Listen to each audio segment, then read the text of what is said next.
नमस्कार दोस्तों, आप सभी का स्वागत है हमारे YouTube चैनल VCS एकेडमी पर। और आज की इस वीडियो में हम नीट और IIT मेंस से रिलेटेड टॉपिक लेकर आए हैं। आज की इस वीडियो से हम सदिश को स्टार्ट करने जा रहे हैं। सदिश में हम कुल मिलाकर 4 वीडियो देखने वाले हैं। उसमें आज हम पहला वीडियो लेंगे।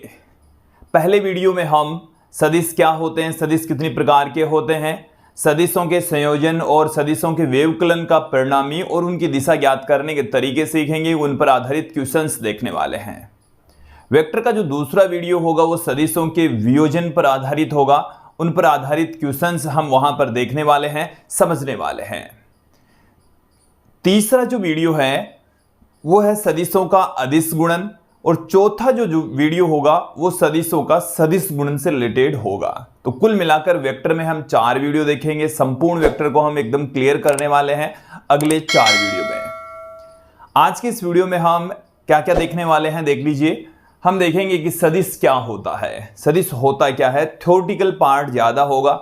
इसके अलावा इसमें हम सदिशों के विभिन्न जो प्रकार हैं उनको समझने वाले हैं और जो मेनली शून्य सदिश है और इकाई सदिश है इनको अच्छे से समझने वाले हैं। अभिलंबवत इकाई सदिश है उनको भी अच्छे से समझने वाले हैं। इस वीडियो में आप देखेंगे कि जब 2 सदिशों का संयोजन होता है, योग होता है, तो उनका परिणामी क्या होता है, परिणामी का परिमाण और दिशा ज्ञात करने के फॉर्मूले देखने वाले हैं। उन पर आधारित क्वेश्चंस देखने वाले हैं। तो ये जो वीडियो है वो सदिश का बेसिक वीडियो होने वाला है, काफी महत्वपूर्ण वीडियो होने वाला है। विद्यार्थियों, यदि आप हमारे YouTube चैनल पर नए हैं तो चैनल को सब्सक्राइब कर लीजिए। साथ में अपने क्लासमेट्स के साथ में ज़्यादा से ज़्यादा शेयर करें, अपने फ्रेंड्स के साथ में ज़्यादा से ज़्यादा शेयर करें ताकि हमें मोटिवेशन मिल सके। आपका जो शेयर है वो किसी बच्चे के, किसी स्टूडेंट्स के बहुत लाभकारी हो सकता है। चलिए इस वीडियो को स्टार्ट करते हैं। बात करते हैं सदिश। देखिए, इससे पहले हम ले लेते हैं भौतिक राशियों को दिशा के आधार पर 2 भागों में डिवाइड कर सकते हैं, 2 भागों में हम बांट सकते हैं। अदिश भौतिक राशियां और सदिश भौतिक राशियां। दिशा के आधार पर हम भौतिक राशियों को कितने भागों में डिवाइड कर देंगे, 2 भागों में विभाजित करते हैं। देखिए कौन कौन सी है। मैं यहीं से स्टार्ट करता हूं। दिशा के आधार पर भौतिक राशियों के प्रकार। दिशा के आधार पर भौतिक राशियों के प्रकार। भौतिक राशियों के प्रकार। तो देखिए, भौतिक राशियों को हम 2 भागों में विभाजित करेंगे। समझ लीजिए अच्छे से। पहला जो प्रकार है वो है अदिश राशियां, या इनको सिर्फ अदिश भी कह देते हैं, तो इसे स्केलर कहा जाता है। अब देखिए, दूसरा जो प्रकार है वो सदिश, जिसके बारे में इस वीडियो में संपूर्ण अध्ययन करने वाले हैं, अच्छे से अध्ययन करने वाले हैं।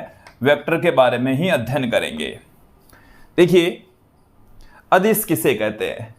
ऐसी भौतिक राशियां जिन्हें व्यक्त करने के लिए सिर्फ और सिर्फ परिमाण की आवश्यकता हो, दिशा की आवश्यकता नहीं होती है, उनको हम अदिश राशियां कहते हैं। जैसे मैं बात करूं द्रव्यमान, मेरा जो द्रव्यमान है वो है 82 किलोग्राम, 82 kg। तो ऐसा नहीं है कि इसके साथ में दिशा की आवश्यकता हो। ऐसा नहीं कह सकते कि 82 किलोग्राम दक्षिण दिशा में है या 82 किलोग्राम है ऊपर की ओर लगा हुआ है, ऐसा नहीं है। आप सिर्फ और सिर्फ ये कह दीजिए कि 82 किलोग्राम है। क्लियर? आ गई बात समझ में? इसी प्रकार से समय का, लंबाई का, चाल का, बहुत सारी ऐसी राशियां हैं जिनको व्यक्त करने के लिए हमें दिशा की आवश्यकता नहीं होती, सिर्फ और सिर्फ परिमाण की आवश्यकता होती है। सिर्फ और सिर्फ किसकी आवश्यकता होगी? परिमाण की आवश्यकता होती है। तो उनको हम अदिश भौतिक राशियां कहेंगे, स्केलर फिजिकल क्वांटिटीज कहा जाता है। क्लियर हो जाना चाहिए। तो इनमें सिर्फ और सिर्फ क्या होता है? परिमाण होता है, उनका आंकिक मान होगा, दिशा की आवश्यकता नहीं होगी। तो उन भौतिक राशियों को हम क्या कहेंगे? अदिश भौतिक राशियां कहेंगे। एग्जाम्पल सुन लीजिए। अदिश भौतिक राशियों के एग्जाम्पल में जितनी भी मूल भौतिक राशियां हैं वो सारी की सारी कैसी है?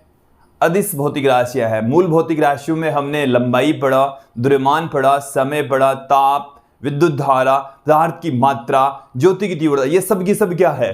अदिश भौतिक राशियां है। इसके अलावा इसके अलावा जैसे हम बात करें दूरी, चाल की हम बात करें, इसके अलावा कार्य, ऊर्जा, शक्ति, ये सब कुछ क्या है, अदिश भौतिक राशियां होती है।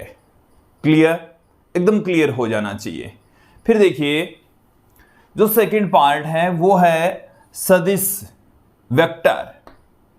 सदिश भौतिक राशियां किसे कहेंगे कि ऐसी भौतिक राशियां जिन्हें व्यक्त करने के लिए हमें परिमाण के साथ साथ में दिशा की भी आवश्यकता हो। उसमें परिमाण तो होगा ही होगा, साथ में क्या होगी, दिशा भी होगी, दिशा भी आवश्यक होगी। जैसे मैं बात करूं वेग की, बल की, जैसे बल लग रहा है कि 50 न्यूटन का बल लग रहा है किसी वस्तु पर, तो 50 न्यूटन का बल उत्तर दिशा में, ये बिल्कुल सही है, क्योंकि बल एक सदिश राशि होती है जिसमें परिमाण के साथ साथ में दिशा भी होती है। तो सदिश राशियों में परिमाण और दिशा दोनों होंगे, परिमाण और दिशा दोनों होंगे, तो उन राशियों को हम सदिश भौतिक राशियां कहेंगे। तो देखिए विद्यार्थियों, सदिश राशियां किसे कहेंगे, जिनमें परिमाण और दिशा दोनों होती हो, उनको हम सदिश भौतिक राशियां कहेंगे। परिमाण और दिशा जब दोनों हो तो उनको हम सदिश भौतिक राशियां कहेंगे। क्लियर कर लीजिए। देखिए एग्जाम्पल की मैं यहां पर बात करूं तो सदिश भौतिक राशियों के एग्जाम्पल में विस्थापन में क्या होगा कि प्रारंभिक बिंदु और अंतिम बिंदु के बीच की सीधी दूरी होती है, तो उसकी डायरेक्शन अपन को बतानी पड़ती है। तो जो विस्थापन है वो एक सदिश भौतिक राशि होती है। विस्थापन कैसी राशि है, एक सदिश भौतिक राशि है। तो विस्थापन इसका एग्जाम्पल हो गया है।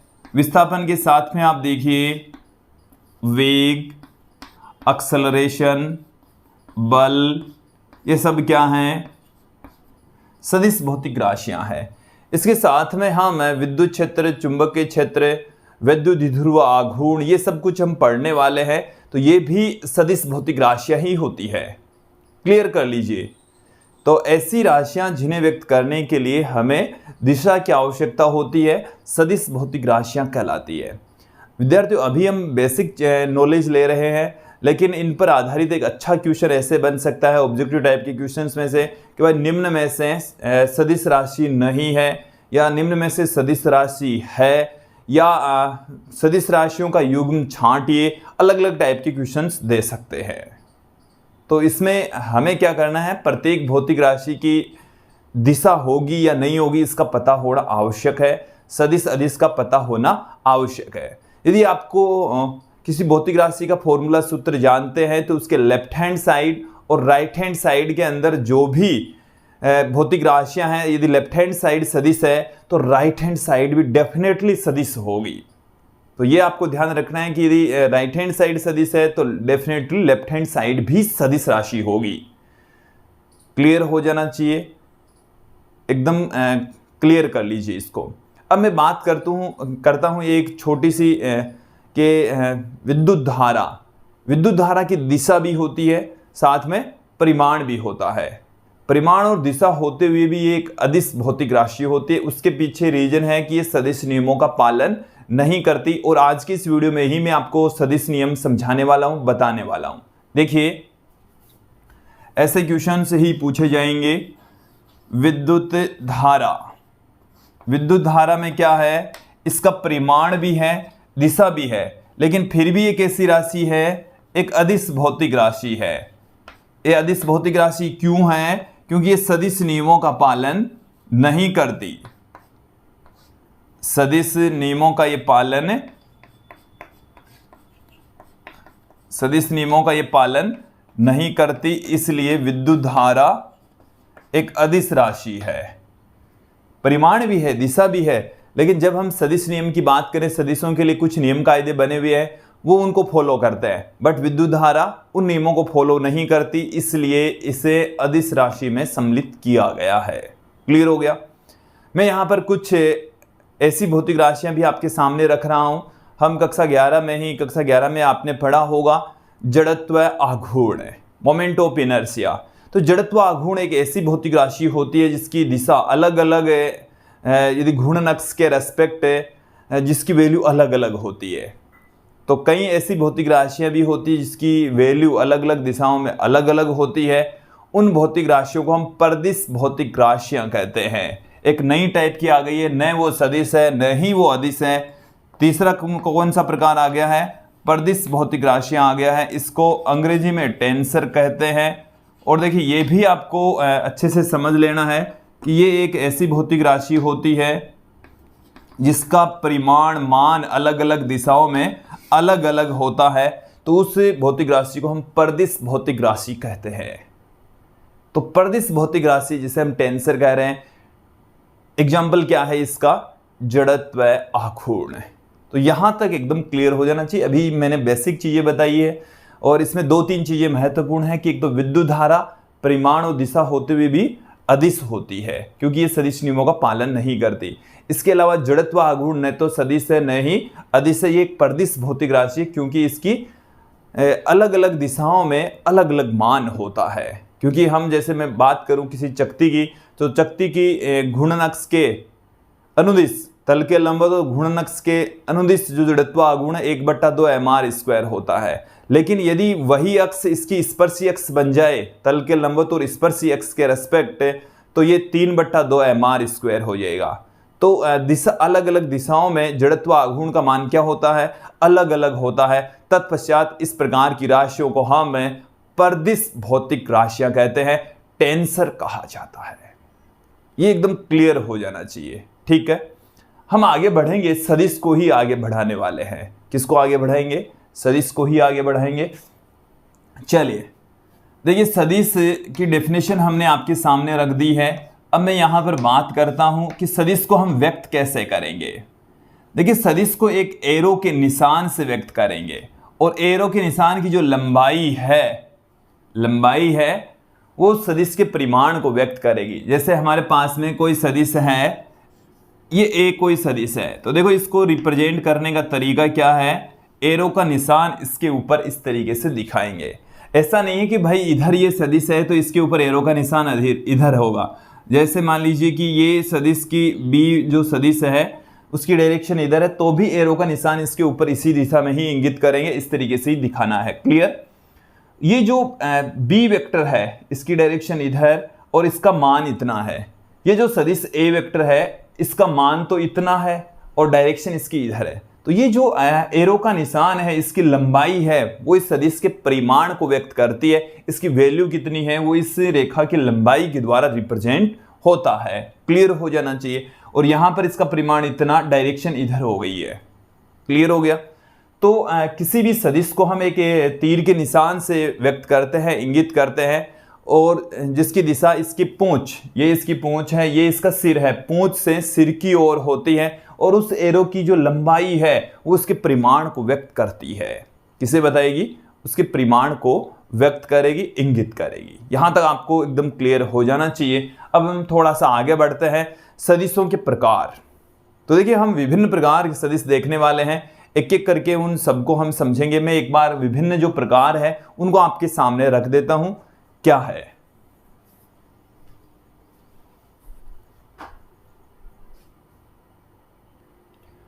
सदिशों के विभिन्न प्रकार अब देख लेते हैं। विभिन्न प्रकार में देखिए, सबसे पहले समान सदिश, एक एक करके हम बात करेंगे। समान सदिश, समान सदिश। दूसरा हम देखने वाले हैं असमान सदिश। सीधा इनमें से कोई क्वेश्चन तो नहीं पुटअप किया जाएगा, बट इनकी जो डेफिनेशन है वो आपको पता होनी चाहिए। समांतर सदिश, प्रति समानांतर सदिश, प्रति समांतर, प्रति समांतर सदिश। फिर हम बात करें शून्य सदिश,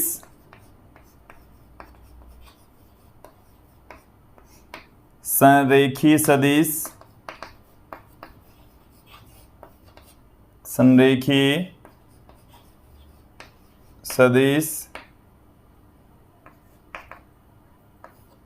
एकांक सदिश, यूनिट वेक्टर। ये काफी महत्वपूर्ण है।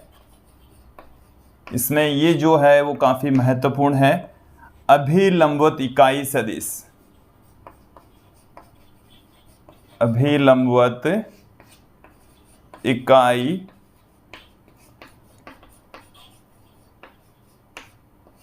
सदिश। इसके अलावा आप देखिए अक्षीय सदिश और ध्रुवीय सदिश। पहले ध्रुवीय लिख देता हूं मैं।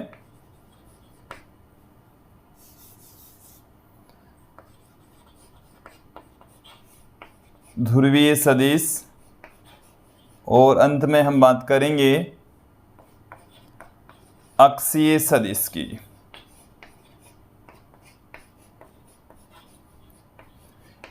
इनको एक एक करके हम समझ लेते हैं, देख लेते हैं। चलिए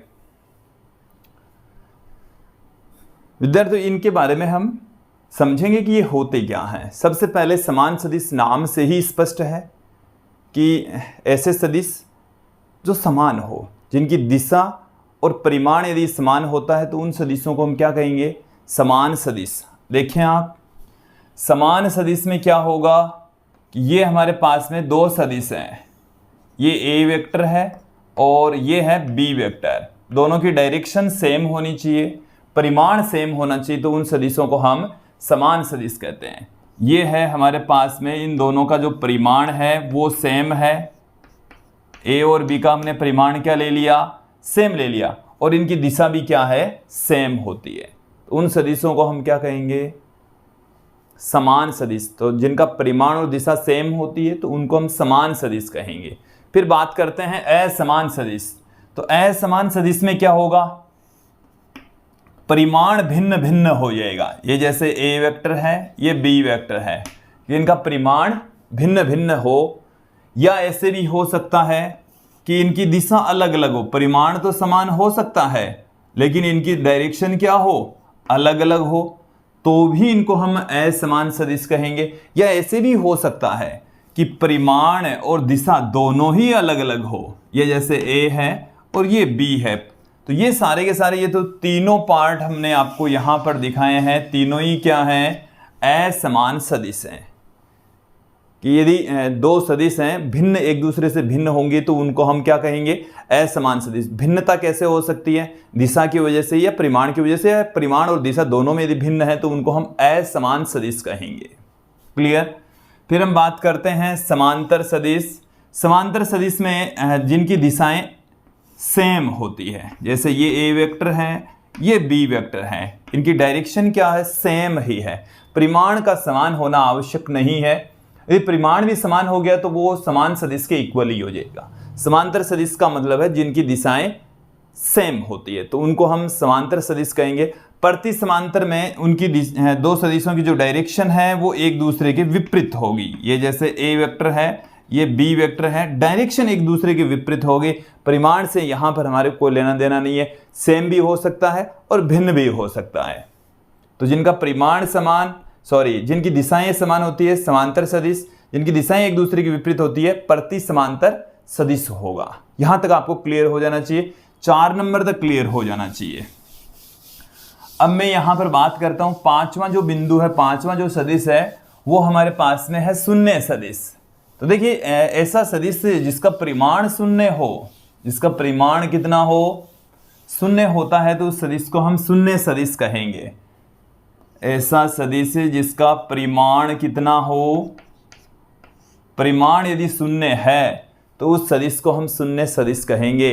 और तो सदिश है तो उसकी दिशा किधर होगी? उसकी दिशा अज्ञात है। स्वेच्छ इसकी दिशा होती है अज्ञात है, अज्ञात इसकी दिशा है। सदिश है तो डायरेक्शन भी होनी चाहिए, मान उसका कुछ है नहीं। देखिए कुछ ऐसा क्या संभव है? तो जैसे ये हमारे पास में कोई सदिश है ए वेक्टर, इसको यदि मैं 0 से गुणा करूंगा तो हमें यहाँ पर 0 वेक्टर मिलेगा। देखो एक को 0 से गुणा कर दे 0 आ गया, लेकिन इधर यदि सदिश राशि है तो दूसरी तरफ भी क्या आएगी? एक सदिश राशि आएगी।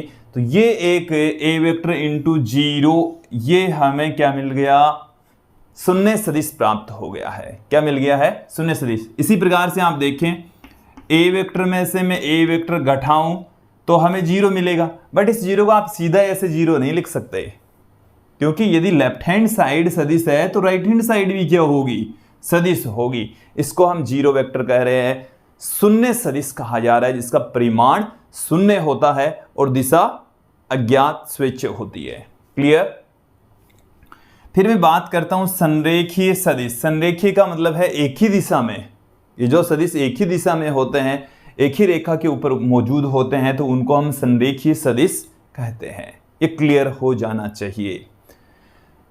फिर मैं जो महत्वपूर्ण सदिश है एकांक सदिश, इसकी बात करता हूं। यहां से इन सबको एक बार हटा दूं। देखिए विद्यार्थियों, एकांक सदिश है क्या, ये देख लीजिए। एकांक सदिश देख लीजिए। एकांक सदिश,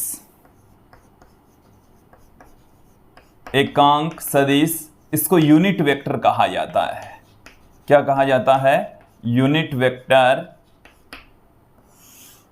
कहते किसे हैं? तो ऐसा सदिश जिसका परिमाण कितना हो? परिमाण तो जिसका हो एक, इसका परिमाण क्या हो? एक हो, और जो दिशा को व्यक्त करता हो। देखो ये जो सदिश है वो दिशा को व्यक्त करने के लिए यूज में लेते हैं। ऐसा सदिश जिसका परिमाण एक हो, एकांक सदिश कहलाता है। ये देखिए किसी भी सदिश तथा सदिश के परिमाण के अनुपात के इक्वल होता है। सदिश और सदिश के परिमाण के अनुपात के बराबर।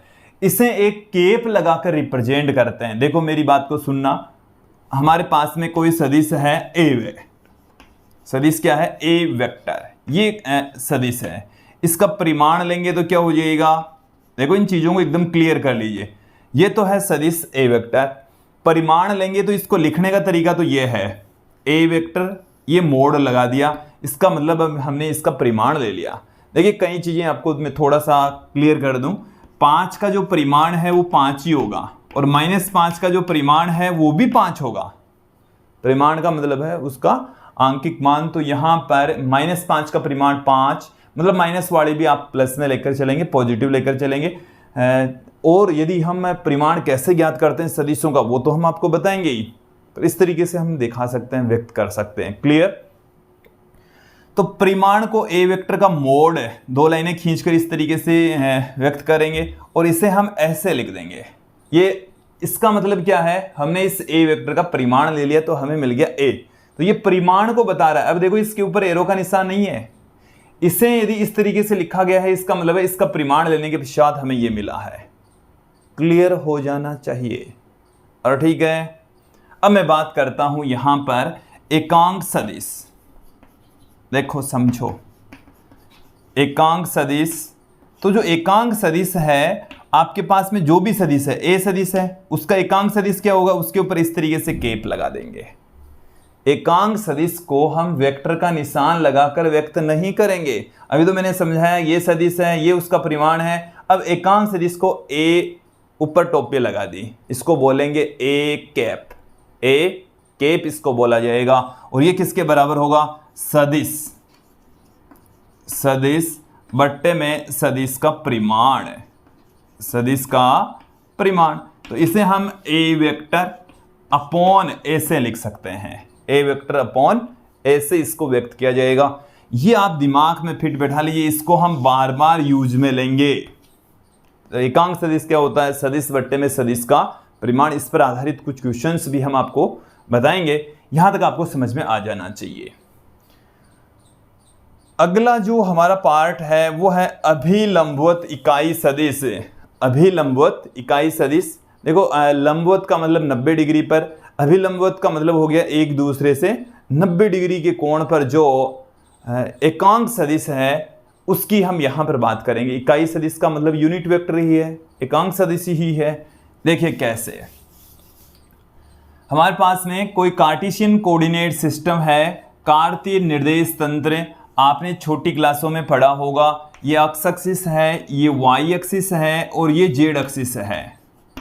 तीनों एक्सिस एक दूसरे के लंबवत होती है और इनका प्रतिच्छेद बिंदु मूल बिंदु कहलाता है, ओ से प्रदर्शित करते हैं। क्लियर हो गया। अब जो एक्स एक्सिस है, जो आप देख रहे हैं एक्स एक्सिस, इसके अनुदिश एक एकांक सदिश होगा और उस एकांक सदिश को हम आई केप द्वारा प्रदर्शित करते हैं। किसके द्वारा प्रदर्शित करेंगे? आई केप के द्वारा प्रदर्शित करेंगे। ये हो गया हमारे पास में एक्स एक्सिस की दिशा में एकांक सदिश, इसको ही हम अभिलंबोत एकांक सदिश कह रहे हैं।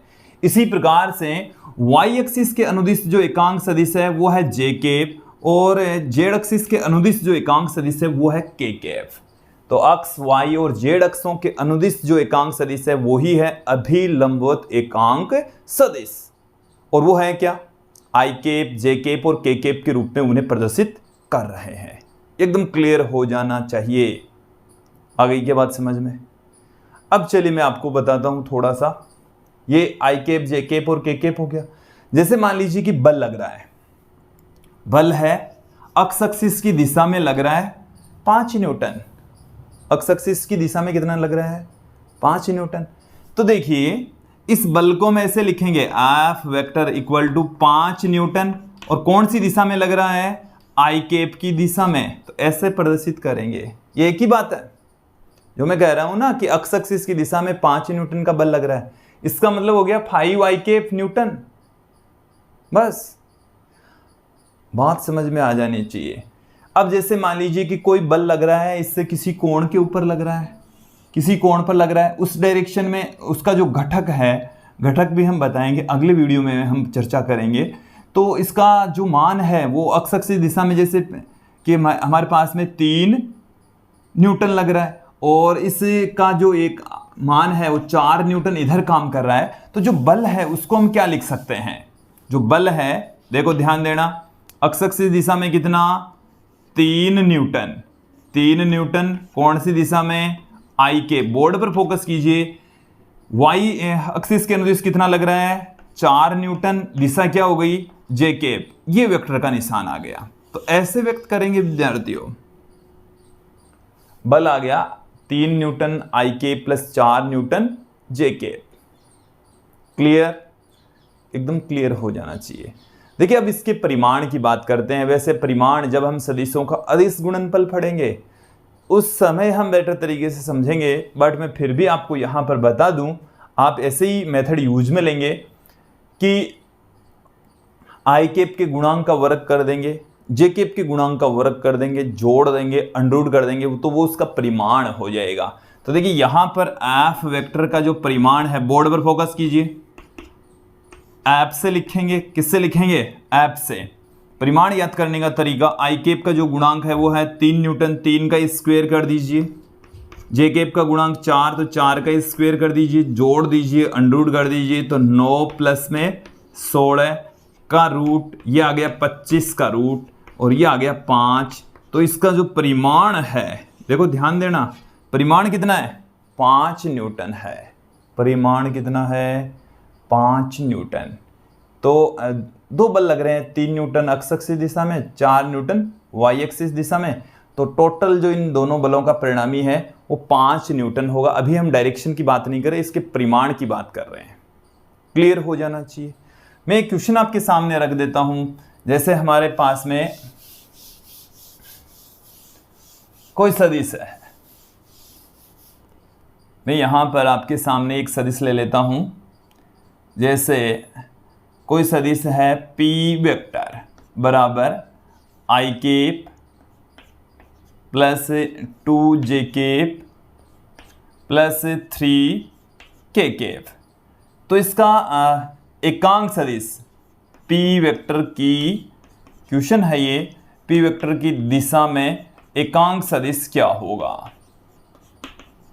पी वेक्टर की दिशा में एकांक सदिश क्या होगा, ये हमें निकालना है। तो एकांक सदिश बराबर क्या होता है? पी केप से लिखेंगे, सदिश बट्टे में सदिश का परिमाण, सदिश बट्टे में सदिश का परिमाण। तो देखिए कैसे ज्ञात करेंगे। सदिश लिख दीजिए I cap plus 2 J cap plus 3 K cap upon, इसका पूरे का परिमाण लेंगे। परिमाण को हम ऐसे लिखेंगे I cap plus 2 J cap plus 3 K cap, ये इसका परिमाण के रूप में लिख दिया। अब देखो पी केप बराबर, ये तो एचडी सदिश ही है, अपॉन इसका परिमाण लेंगे। तो अभी मैंने बताया कि आई केप के गुणांक का वर्ग करेंगे, प्लस जे कैप के गुणांक का वर्ग करेंगे, और यहां पर के कैप का गुणांक भी आ रहा है, तो के कैप के गुणांक का वर्ग करके जोड़ दीजिए, फिर अंडू ले लीजिए। तो देखिए यहां पर आप ध्यान देंगे, आई कैप का गुणांक 1 है तो 1 का स्क्वायर, प्लस जे कैप का गुणांक 2 है तो 2 का स्क्वायर, के कैप का गुणांक 3 है तो 3 का स्क्वायर। तो आई कैप प्लस 2 जे कैप प्लस 3 के कैप अपॉन 1 का स्क्वायर कितना हो गया 1, फिर 4 प्लस 9, तो ये आ गया हमारे पास में आई के प्लस 2 के प्लस 3 के बट्टे में अंडरूड 14। ये इसका एकांक सदिश आएगा, पी का एकांक सदिश। आपको समझ में आ जाना चाहिए, ये मैंने आराम से आहिस्ते आहिस्ते समझाया है। परिमाण कैसे लेते हैं वो भी मैंने आपको पहले ही क्लियर कर दिया है। आ जाना चाहिए यहाँ तक, समझ में क्लियर हो जाना चाहिए कि आपको यदि कोई सदिश दिया हुआ हो और वो जो सदिश है वो अभिलंबवत इकाई सदिश, जिसको हम एकांक सदिश कह रहे हैं, एक्स एक्सिस के अनुदिश आई कैप से, वाई एक्सिस के अनुदिश जे कैप से और जेड एक्सिस के अनुदिश के कैप से पुट करें, ये एकांक सदिश है। विद्यार्थियों समझ में आ गया होगा। तो किसी सदिश को हम आई कैप, जे कैप और के कैप के रूप में प्रदर्शित कर देंगे। जैसे सदिश को व्यक्त करने का तरीका क्या है, उसका परिमाण होना चाहिए, या उसके साथ में दिशा लिखो कि भाई 10 न्यूटन लग रहा है उत्तर दिशा में, या आपने कोई कार्टेशियन कोऑर्डिनेट सिस्टम ले रखा है तो उसमें एक्सिस के अनुदिश लग रहा है, या वाई एक्सिस के अनुदिश लग रहा है, जेड एक्सिस के अनुदिश लग रहा है, ऐसे बताना पड़ेगा। तो हमने पहले से ही ऑलरेडी ही एक्सिस के अनुदिश लग रहा है तो उसके अनुदिश दिशा बताने वाला सदिश फिक्स कर रखा है, आई कैप होता है। जेड एक्सिस के अनुदिश के कैप होता है, वाई एक्सिस के अनुदिश जे कैप होता है। तो हमने इनकी एक्स एक्सिस, वाई एक्सिस और जेड एक्सिस के अनुदिश जो एकांक सदिश है वो दिशा व्यक्त करने के लिए फिक्स कर रखे हैं, जिनको हम अभिलंबवत इकाई सदिश कहते हैं। इन पर आधारित जो क्वेश्चन है वो आपको समझ में आ जाने चाहिए। अब देखो इनके ऊपर प्रक्षेप कैसे ज्ञात करते हैं, वो सब कुछ हम क्या है सदिशों का अदिश और सदिश गुणन जब पढ़ेंगे ना तब हमें बेटर तरीके से समझ में आएंगे। सदिश का तीसरा और चौथे वीडियो में उनकी हम बात करेंगे। यहाँ पर हम सदिश कितने प्रकार के हैं इनको हम क्लियर कर रहे हैं, एकदम स्पष्ट कर रहे हैं। ठीक है, यहां तक समझ में आ गया। अब मैं बात करूंगा यहां पर ध्रुवीय और अक्षीय सदिश की। ध्रुवीय सदिश कौन से हैं, अक्षीय सदिश कौन से हैं। चलिए सबसे पहले बात करते हैं ध्रुवीय सदिश। तो ध्रुवीय सदिश कौन से होंगे, जिनका प्रारंभिक और अंतिम बिंदु नियत हो। जिनका प्रारंभिक और अंतिम बिंदु क्या है, नियत बना रहता है, स्थानांतरीय गति से संबंधित होते हैं, ध्रुवीय सदिश कहलाते हैं। क्या कहलाते हैं, ध्रुवीय सदिश कहलाते हैं। ध्रुवीय सदिश किसे कहेंगे, ध्रुवीय सदिश। तो ध्रुवीय सदिश क्या होंगे देख लीजिए कि जिनका प्रारंभिक बिंदु व अंतिम बिंदु जो लास्ट पॉइंट है दोनों ही क्या रहते हैं, नियत रहते हैं। तो उन सदिश को हम क्या कहेंगे, ध्रुवीय सदिश कहेंगे, पोलर वेक्टर कहा जाता है। क्लियर। यहां पर आप देखेंगे कि स्थानांतरीय गति से संबंधित है। कौन सी गति से रिलेटेड है, ट्रांसलेशनल मोशन से संबंधित होते हैं। विद्यार्थियों ये जो गति होती है ये 3 प्रकार की होती है। कितने प्रकार की होती है, 3 प्रकार की। स्थानांतरीय गति, पहला प्रकार कौन सा है, स्थानांतरीय गति, जिसमें आप पिंड के कोई से भी 2 बिंदु ले लीजिए, वो दोनों यदि गति के दौरान एक दूसरे के समांतर बने रहते हैं तो उस गति को हम स्थानांतरीय गति कहते हैं। जैसे मैं यहाँ पर सीधा सीधा चल रहा हूँ ना, सीधी सड़क के ऊपर ट्रेन की गति, प्लेन की गति, ऐसा कुछ है। सीधे यदि चल रहा है कोई पिंड तो उसके यदि कोई 2 पार्टिकल लें, कोई 2 बिंदु लें, तो यदि उनका पथ समांतर रहता है तो उस गति को हम स्थानांतरीय गति कहेंगे। क्या कहा जाएगा, स्थानांतरीय गति। फिर हम बात करते हैं घूर्णन गति की। तो ये घूमने वृत्ताकार गति से संबंधित है, रोटेशनल मोशन। और तीसरा है कंपन गति, वाइब्रेशनल मोशन। इसमें कण आप अपनी मध्य स्थिति के आगे पीछे गति करता है, इर्द गिर्द गति करता, कंपन गति होती है। तो गतियां 3 प्रकार की होगी, स्थानांतरीय, घूर्णन और कंपन गति। तो जो ध्रुवीय सदिश है वो कौन सी गति से रिलेटेड है, स्थानांतरीय गति से संबंधित है।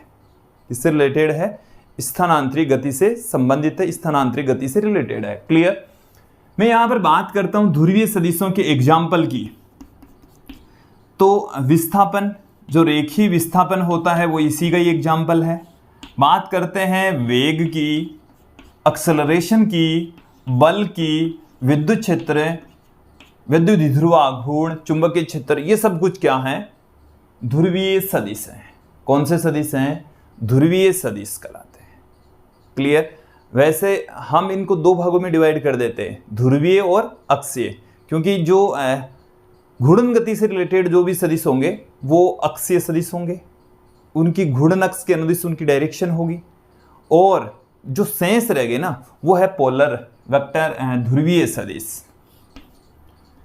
अब मैं बात करता हूं यहां पर अक्षीय सदिश, ये घूर्णन गति से संबंधित है। कौन सी गति से रिलेटेड है?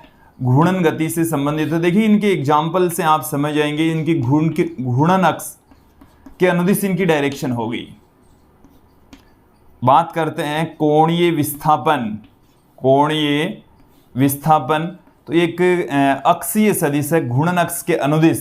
देखिए मेरी बात को सुनना, जैसे ये कोई पिंड है, ये कोई पिंड है और वो इस अक्ष के अनुदिश से इस अक्ष के चारों ओर ऐसे चक्कर लगा रहा है, तो इससे रिलेटेड जो कोणीय विस्थापन होगा उसकी डायरेक्शन ऐसे घूम रहा है, तो मेरे अंगूठे की दिशा में ऊपर की ओर इसकी डायरेक्शन होगी। कोणीय वेग, देखो कोणीय विस्थापन अक्ष के अनुदिश, कोणीय वेग ऊपर की, कोणीय त्वरण इसके अक्ष के अनुदिश। ऐसे सदिश जो घूर्णन गति से संबंधित होते हैं और घूर्णन गति के दौरान है उनसे रिलेटेड जो सदिश हैं वो उनकी घूर्णन अक्ष के अनुदिश होते हैं, तो उन सदिशों को हम अक्षीय सदिश कहते हैं। घूर्णन अक्ष के अनुदिश, घूर्णन अक्ष के अनुदिश अक्षीय सदिश होते हैं। कौन से सदिश होंगे? अक्षीय सदिश होंगे। तो इसमें देखिए कोणीय विस्थापन आ गया, कोणीय वेग आ जाएगा, कोणीय त्वरण आ जाएगा, बलयुग्म आघूर्ण आ जाएगा, कोणीय संवेग आ जाएगा। तो ये सब कुछ जो सदिश हैं घूर्णन गति से रिलेटेड हैं, अक्षीय सदिश कहलाते हैं। तो विद्यार्थियों यहां तक टॉपिक क्लियर हो जाना चाहिए। हमने सदिश क्या होता है, सदिश के विभिन्न प्रकार हमने देख लिए। इसमें महत्वपूर्ण जीरो वेक्टर रहा है, इसके साथ में यूनिट वेक्टर रहा है, अभिलंबित इकाई सदिश रहा है। ये चीज़ें मैंने एकदम क्लियर कर दी है। अब हम थोड़ा सा और आगे बढ़ेंगे, सदिशों का संयोजन, योग और व्यवकलन देखेंगे। वहाँ पर उनका परिणामी और दिशा ज्ञात करने के फॉर्मूले मैं आपको बताऊंगा। उससे पहले हम जो सदिश नियम है उनकी यहाँ पर हम चर्चा कर लेते हैं।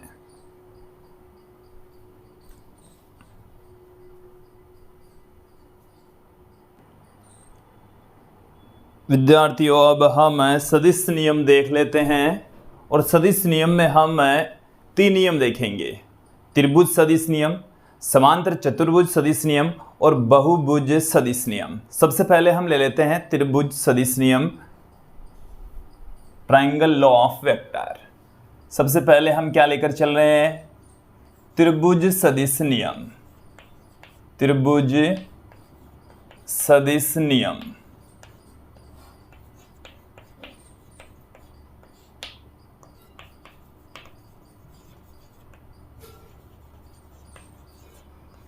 ट्रायंगल लॉ ऑफ वेक्टर, त्रिभुज सदिश नियम।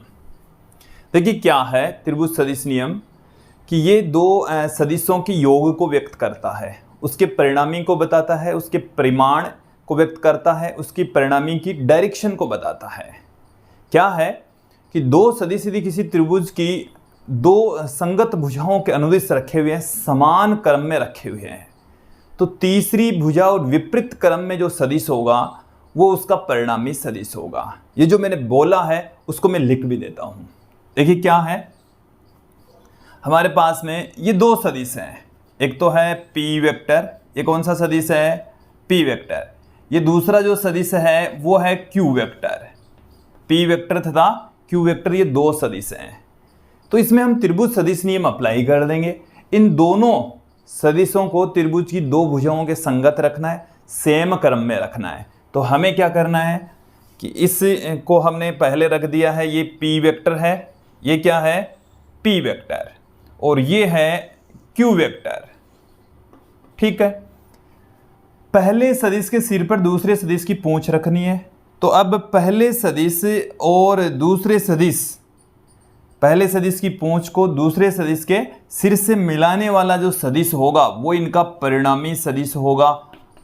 और परिणामी सदिश को मैं यहाँ पर r से व्यक्त कर रहा हूँ। किससे लिखा जा रहा है?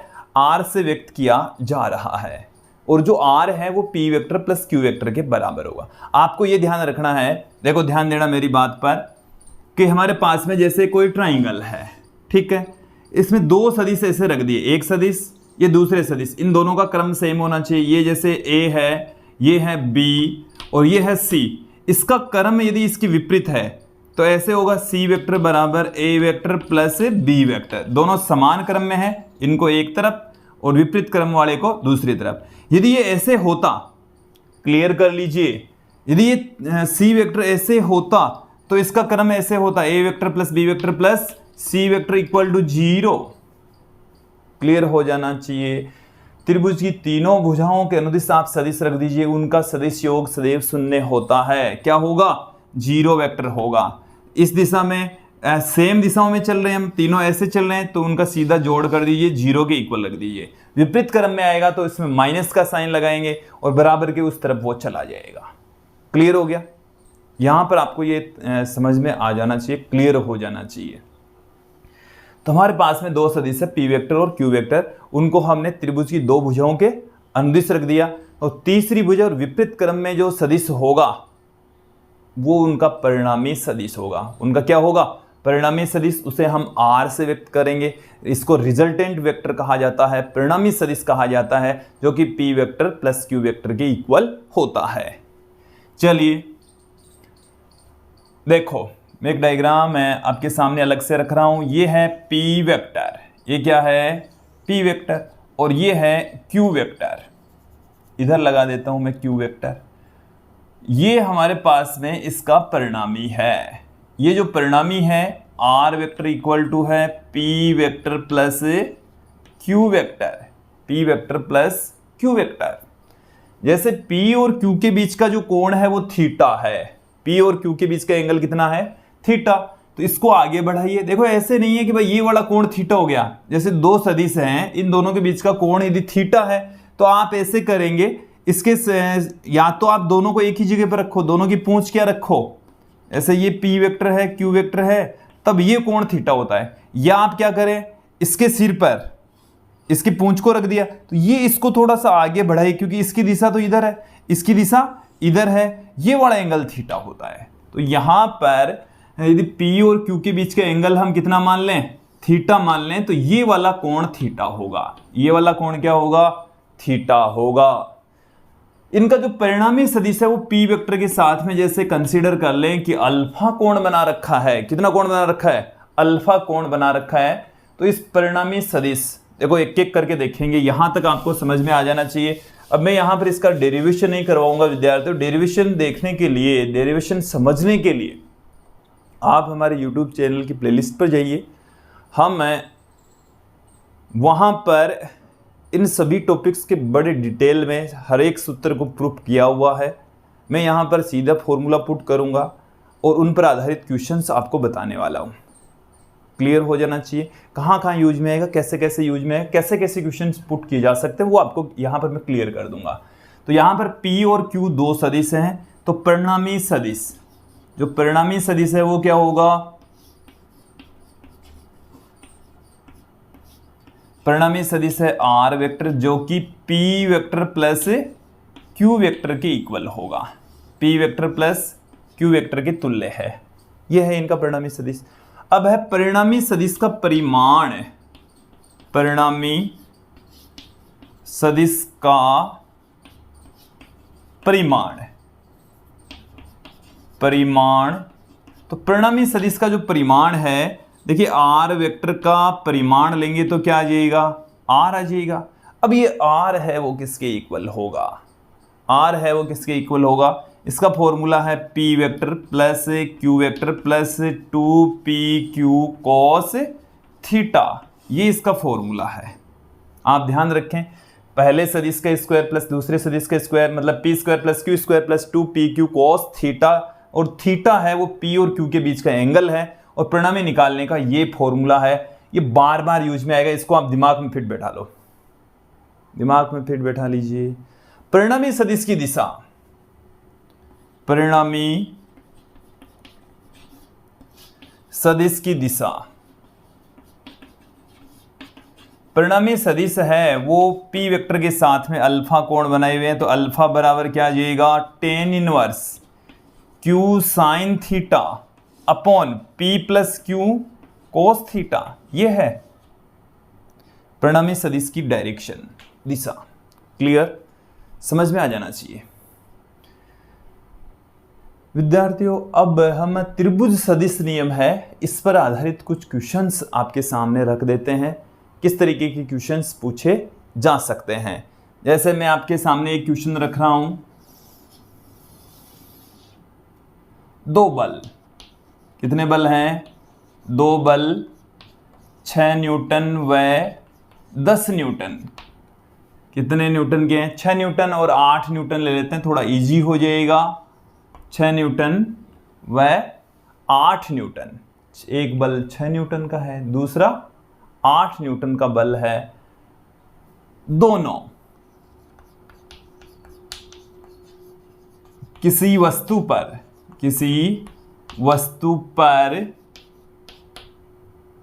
एक दूसरे से 90 डिग्री के कोण पर काम कर रहे हैं, 90 डिग्री के कोण पर कार्यरत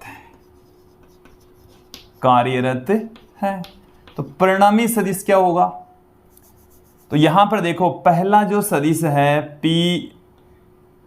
पी वेक्टर, इसकी डायरेक्शन हमें नहीं दे रखी, पी का मान दे रखा बस 6 न्यूटन, क्यू का मान कितना दे रखा है 8 न्यूटन, इसके साथ में दोनों के बीच का एंगल कितना दे रखा है 90 डिग्री, दोनों के बीच का कोण कितना है 90 डिग्री। आप चाहें तो इसको F1 F2 कर दो, फिर परिणामी निकाल लो।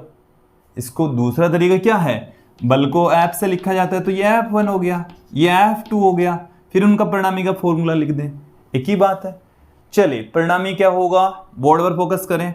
R बराबर हमारे पास में क्या formula, P square plus Q square plus 2pq cos theta का रूट। और यदि आप F1 F2 लें तो परिणामी का फॉर्मूला ऐसे लिखेंगे आप, F1 square plus F2 square plus 2F1 F2 cos theta का रूट, ऐसे पुट कर सकते हैं। चलिए वैल्यू क्या आएगी, F बराबर मतलब F1 कितना 6 का स्क्वायर प्लस 8 का स्क्वायर प्लस 2 गुणा 6 गुणा 8 गुणा कोस 90, कोस 90 की वैल्यू कितनी होती है विद्यार्थियों 0, तो पूरी राशि क्या हो गई है 2 गुणा 6 गुणा 8 गुणा कोस 90 0 हुआ है, पूरी राशि ये तो बची हुई है अभी भी। तो 36 प्लस 64 का रूट, यह आ जाएगा 100 का रूट, 100 का रूट कितना होता है 10 हो गया। तो परिणामी जो बल है वो 10 न्यूटन का लगेगा, परिणामी बल कितने न्यूटन का लगेगा 10 न्यूटन का लगना है। इस फॉर्मूले का हमने प्रयोग किया, त्रिभुज सदिश नियम का हमने यहां पर प्रयोग किया। अब यदि आपको ये पूछा जाए कि परिणामी सदिश की दिशा क्या होगी, डायरेक्शन क्या होगी, तो हमें ये वाला फॉर्मूला लगाना है। सीधे सीधे फॉर्मूलों पर आधारित मैंने ये क्वेश्चन बताया है। परिणामी सदिश की दिशा कैसे ज्ञात करोगे, तो परिणामी सदिश की दिशा ज्ञात करने के लिए अल्फा बराबर क्या हो जाएगा टेन इनवर्स। देखिए ये एक प्रतिलोमीय फलन हो गया है Q साइन थीटा, तो यहां पर मैं कर दूं F2 sign theta upon F1 plus F2 cos theta, ऐसे भी पुट कर देंगे। यहां पर जो सदिश है उसको F1 F2 से हम पुट कर रहे हैं। क्लियर, तो अल्फा बराबर टेन इनवर्स F2 का मान कितना है 8 साइन 90 डिग्री, थीटा की वैल्यू कितनी है 90 डिग्री, F1 कितना 6 प्लस 8 कोस 90 कितना आ जाएगा, अल्फा बराबर टेन इनवर्स, ये तो 8 रह गया, ये 0 हो गया, अरे ये तो 0 हो गया, ये कोस साइन 90 की वैल्यू 1 हो गई, तो 8/6 हो गया। तो अल्फा बराबर हम लिख सकते हैं टेन इनवर्स 4/3, कितना पुट किया जा सकता है 10 इनवर्स 4/3, इसको हम पुट कर देंगे। तो ये त्रिभुज सदिश नियम पर आधारित एक क्वेश्चन हो गया, समझ में आ जाना चाहिए। अब मैं एक और पॉपुलर क्वेश्चन आपके सामने रख देता हूं। देखिए क्वेश्चन क्या है कि दो समान सदिशों का परिणामी सदिश उनके बराबर है, उनके परिमाण के बराबर हैं, तो दोनों सदिशों के मध्य का कोण क्या होगा। एक बार क्वेश्चन समझ लीजिए कि दो सदिश हैं, दोनों समान सदिश हैं, उनका परिणामी का परिमाण भी उनके बराबर है, ठीक है। तो इनके मध्य का, दोनों सदिशों के मध्य का कोण क्या होगा, मतलब थीटा पूछा। अब की बार क्या पूछा है, थीटा। एक बार क्वेश्चन समझना, मैं एक बार फिर से क्वेश्चन बता रहा हूं कि दो सदिश हैं, दोनों का परिमाण समान है, दोनों का परिमाण क्या है, समान, और उनके परिणामी को हम आर से लिखते हैं, परिणामी का मान भी उन सदिशों के बराबर है, परिणामी का मान भी क्या है, उनके बराबर है, ठीक है। तो इसका मतलब पी, क्यू और आर तीनों क्या हैं, इस क्वेश्चन में बराबर दिए हुए हैं। आपको पूछा पी और क्यू के मध्य का कोण क्या होगा। एक बार फिर से सुन लीजिए, दो समान सदिशों का परिणामी उनके समान है, परिणामी सदिश का परिमाण है उन सदिशों के समान है, तो दोनों सदिशों के मध्य का कोण क्या होगा, थीटा हमें पूछा है। चलिए हमारे पास में फॉर्मूला क्या है, आर बराबर P square plus Q square plus 2pq cos theta का रूट, ये फॉर्मूला है। मैं आर पी और क्यू तीनों की जगह ही हम सेम राशि पुट कर दें। क्या पुट कर दूं मैं, पी पुट कर देता हूं। क्या पुट कर दूं, पी पुट कर देता हूं। देन यहां पर आ जाएगा पी स्क्वेयर बराबर P square plus Q square plus 2 P into P क्या हो गया, पी स्क्वेयर कोस थीटा, ये हो गया। सॉरी, यहां पर भी हम पी पुट कर देते हैं, तो ये क्या आ जाएगा हमारे पास में, देखिए यहां से पी स्क्वायर कैंसिल हो गया, तो P square plus 2p square cos theta बराबर आ गया 0। पी स्क्वायर कॉमन लेकर 0 में भेज देंगे, तो 1 प्लस 2 कोस थीटा इक्वल आ गया 0, और कोस थीटा बराबर क्या आ गया, माइनस में 1/2, और थीटा बराबर यहां से कितना आ जाएगा, 120 डिग्री आ जाएगा। कि कोस थीटा का मान यदि माइनस से 1/2 है तो थीटा का मान कितना होगा, 120 डिग्री। कोस 120 डिग्री का मान माइनस में 1/2 तक काफ़ी पॉपुलर क्वेश्चन है, बहुत बार कंपटीशन एग्जाम में पूछा जा चुका है। क्लियर, समझ में आ जाना चाहिए। एक और क्वेश्चन मैं आपके सामने रखता हूं जो भी अच्छा क्वेश्चन है। देखिए क्या है,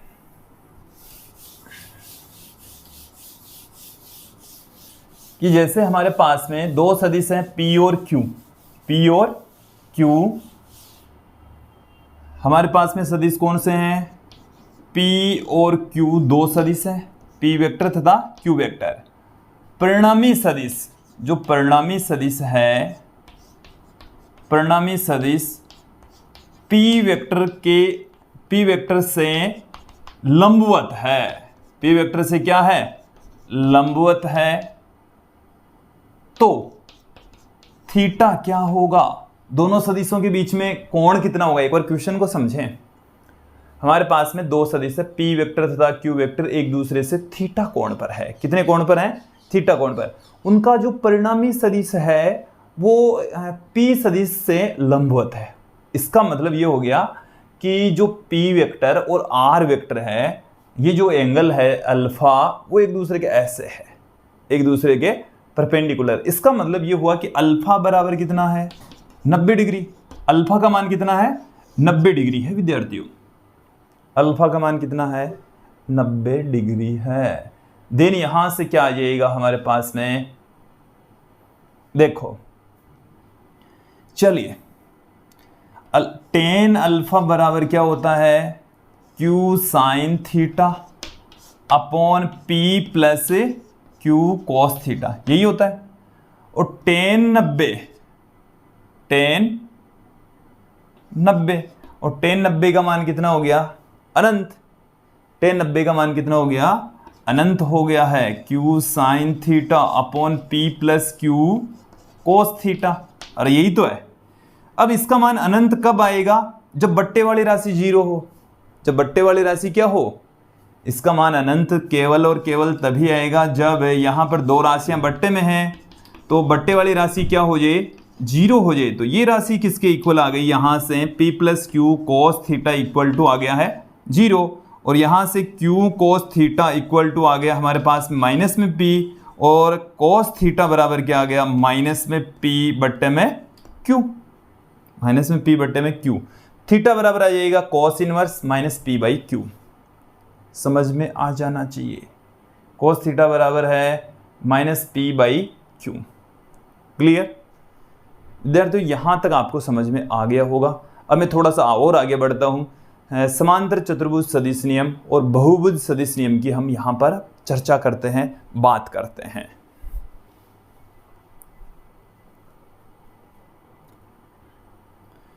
विद्यार्थियों हम थोड़ा सा और आगे बढ़ते हैं, त्रिभुज सदिश नियम हो गया, उसके पश्चात अब हम लेते हैं समांतर चतुर्भुज सदिश नियम। त्रिभुज सदिश नियम की भांति ही है समांतर चतुर्भुज सदिश नियम, इसमें भी दो सदिश होंगे और दोनों सदिशों का परिणामी समांतर चतुर्भुज सदिश नियम की सहायता से हम ज्ञात कर सकते हैं। तो अगला जो हमारा पार्ट है, सेकंड पार्ट, समांतर चतुर्भुज सदिश नियम। समांतर चतुर्भुज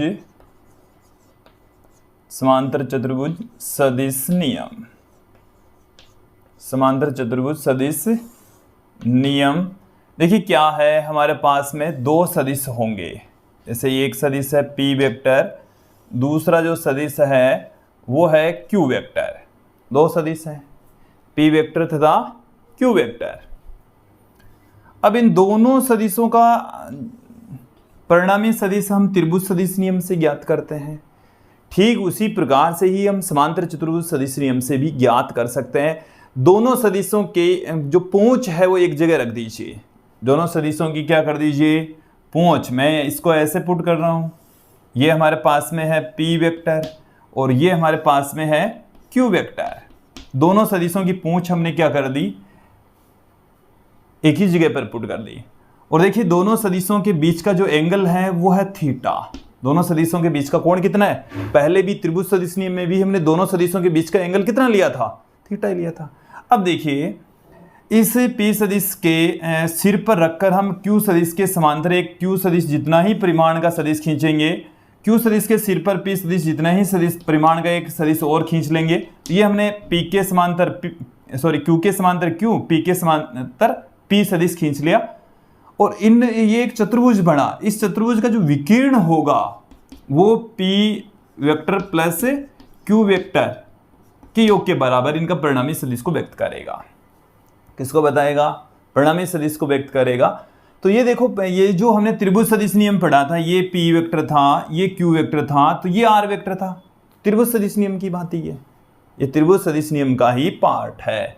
इसमें केवल करना क्या होता है, p और q दोनों की जो पूंछ है वो एक जगह पर रखनी होती है, फिर एक समांतर चतुर्भुज बनेगा, उसका जो विकीर्ण होगा वो परिणामी सदिश को व्यक्त करेगा। ठीक है, परिणामी सदिश r वेक्टर बराबर वही फॉर्मूले हैं p vector plus q vector. r का जो मान है वो p square plus q square plus 2pq cos theta के रूट के इक्वल है। अल्फा जो कि परिणामी सदिश और p वेक्टर के बीच का एंगल होता है, जो कि tan inverse q sign theta upon p plus q cos theta के इक्वल होता है। ये फॉर्मूले हैं इनके। तो यही है समांतर चतुर्भुज सदिश नियम। त्रिभुज सदिश नियम की भांति होता है, इनकी सहायता से दो सदिशों की योग का परिणामी हम ज्ञात कर सकते हैं, परिणामी की दिशा हम ज्ञात कर सकते हैं। अब हमारे पास में है तीसरा और अंतिम सदिश नियम, बहुभुज सदिश नियम। बहुभुज सदिश नियम, इसमें क्या होगा, देखो ध्यान देंगे, एक बहुभुज लेकर चलेंगे और यदि बहुत सारे सदिश हैं, जैसे हमारे पास में ये a वेक्टर है, ये हमारे पास में है b वेक्टर, ये हमारे पास में हो गया है c वेक्टर, ये हमारे पास में हो गया है d वेक्टर, ये हमारे पास में हो गया है e वेक्टर, ये हमारे पास में हो गया f वेक्टर। मैंने बहुत सारे सदिश ले लिए हैं। तो इनका जो परिणामी सदिश होगा वो पहले सदिश के पूंछ से अंतिम सदिश के सिर को मिलाने वाले जो सदिश होगा वो इसका परिणामी सदिश होगा। ये है r वेक्टर। अब देखो मेरी बात को सुनना, यदि ये दो सदिश हैं तो इन दोनों को यहां से हम मिलाएं तो त्रिभुज सदिश नियम के अकॉर्डिंग ये वाला जो मान है वो A vector plus B vector होगा। त्रिभुज सदिश नियम तो ये कहता है ये दोनों सदिश हैं, तो ये वाला यहां से यहां तक मिलाने वाला जो सदिश है वो A vector plus B vector है। इसी प्रकार से ये क्या है, A vector plus B vector plus C vector. देखो ये तो है ए प्लस बी, ये सी, तो ये क्या हो गया परिणामी इनका A vector plus B vector plus C vector हो गया। इसी प्रकार से ये क्या होगा, A vector plus B vector plus C vector, और इसमें ये डी और जुड़ जाएगा, इसमें क्या जुड़ जाएगा, ई जुड़ जाएगा, और इसमें एफ जुड़ जाएगा। तो इसका जो मान है वो देखो कितना है, A vector plus B vector plus C vector plus D vector plus E vector plus F vector, इतना मान है। सभी भुजाओं के सदिश योग के बराबर होगा। क्लियर? तो ये बहुभुज सदिश नियम, ये क्या है, बहुभुज सदिश नियम। अब मैं यहां पर बात करता हूं, मैंने इस वीडियो के शुरू में बताया कि जो विद्युत धारा है वो एक अदिश राशि होती है, क्योंकि ये सदिश नियमों का पालन नहीं करती। क्यों नहीं करती? जैसे मेरी बात को सुनना, ये हमारे पास में कोई वस्तु है, इसके ऊपर 40 न्यूटन का बल इधर लग रहा है, 40 न्यूटन का बल इधर लग रहा है। वस्तु किधर गति करेगी, दोनों बल एक दूसरे की विपरीत दिशा में, दोनों का परिमाण समान है, तो ये वस्तु गति नहीं करेगी। इस पर परिणामी बल कितना हो जाएगा, 0। परिणामी बल क्या हो जाएगा, 0 हो जाएगा। लेकिन देखो विद्युत धारा में क्या होगा, यहां से एक वायर है, इसमें से 10 एम्पियर इधर जा रही है, 10 एम्पियर इधर जा रही है, तो इधर से कितनी आएगी, 20 एम्पियर आएगी। जबकि कायदा सदिश नियम तो ये कहते हैं कि एक दूसरे की विपरीत दिशा में, तो ये दोनों एक दूसरे को निरस्त कर देने चाहिए, इसका कोई मान ही नहीं होना चाहिए। बट इसमें का मान कितना होता है, 20 एम्पियर।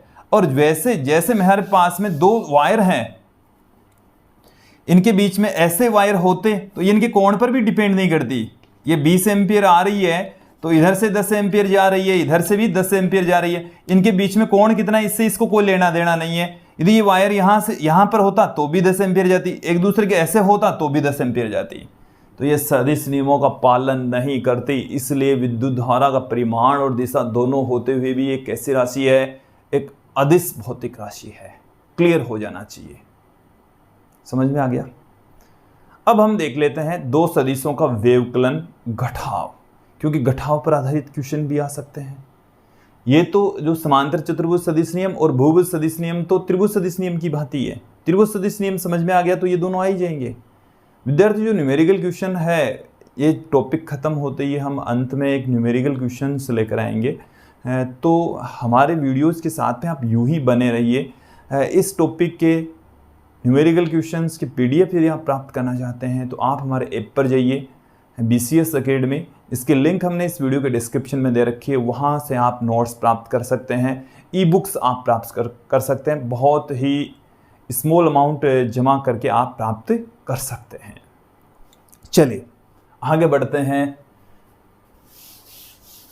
मैं अब यहाँ पर बात करूँगा दो सदिशों का घटाव होगा तो उनका परिणामी क्या हो जाएगा, परिणामी की दिशा क्या हो जाएगी, उसकी मैं यहां पर चर्चा कर लेता हूं। हम यहां पर दो सदिश लेंगे P और Q, तो P vector minus Q vector क्या होगा। देखिए दो सदिशों का व्यवकलन या हम कह सकते हैं घटाव। बाकी देखिए हमारे पास वही दो सदिश हैं P वेक्टर तथा Q वेक्टर, उनका परिणामी कैसे ज्ञात करेंगे, परिणामी का परिमाण क्या होगा, परिणामी की दिशा क्या होगी, सभी चीजें देख लेते हैं। ये हमारे पास में है P वेक्टर, ये क्या है, P वेक्टर है, ये है Q वेक्टर, ये क्या है, Q वेक्टर। तो इनका यदि परिणामी निकालूं मैं तो ऐसे निकालते हैं हम, ये P वेक्टर हो गया, ये Q वेक्टर हो गया, और इनका परिणामी ऐसे एक समांतर चतुर्भुज बनाएंगे और ये इनका परिणामी होता है R बराबर P vector plus Q vector, ये होता है। इन दोनों के बीच का एंगल थीटा और ये जो एंगल है वो अल्फा होता है।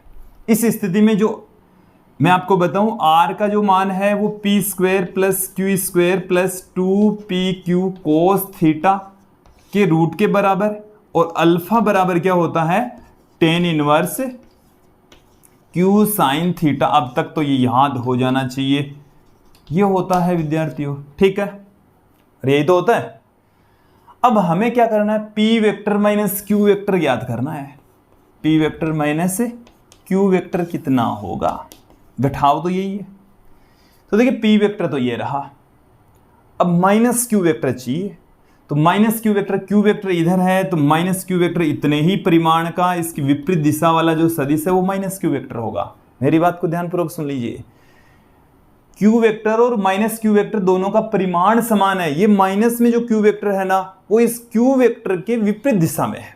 क्यू वेक्टर और माइनस क्यू वेक्टर दोनों एक दूसरे की विपरीत दिशा में, दोनों का परिमाण समान है। दोनों का परिमाण क्या है, समान। अब हमें क्या करना है, इस पी वेक्टर और माइनस क्यू वेक्टर इनके बारे में ही चर्चा कर रहे हैं, हमारा टॉपिक भी यही है, घटाव ज्ञात करना है, P vector minus Q vector ज्ञात करना है। तो P vector minus Q vector का परिणामी ज्ञात करने के लिए हम वही त्रिभुज सदिश नियम या आप समांतर चतुर्भुज सदिश नियम लगा दीजिए। तो ऐसे मैंने एक चतुर्भुज बना लिया, ये पी वेक्टर है, ये इधर माइनस में क्यू वेक्टर, इनका मिलाने वाली जो रेखा है वो इनके परिणामी को व्यक्त करेगी। इसको मैं कह दूं आर डेस वेक्टर आ गया, P vector minus Q vector. देखिए नए फॉर्मूले निकल कर आ रहे हैं घटाव के, आर डेस वेक्टर बराबर क्या आ गया, P vector minus Q vector. ये नया परिणामी ले लिया मैंने, आर डेस से लिखा है, जो कि P vector minus Q vector को बता रहा है। क्लियर। अब इस आर वेक्टर का परिमाण क्या होगा, तो आर वेक्टर बराबर देखो क्या होगा, P square plus Q square plus 2pq, इन दोनों के बीच का एंगल, अब इन दोनों के बीच का एंगल कितना रह गया, 180 माइनस थीटा। ये एंगल थीटा, तो ये एंगल कितना रह गया, 180 माइनस थीटा, तो cos 180 माइनस थीटा रह गया का रूट। तो आर डेस बराबर क्या आ गया, P square plus Q square minus 2pq cos theta रह गया विद्यार्थियों।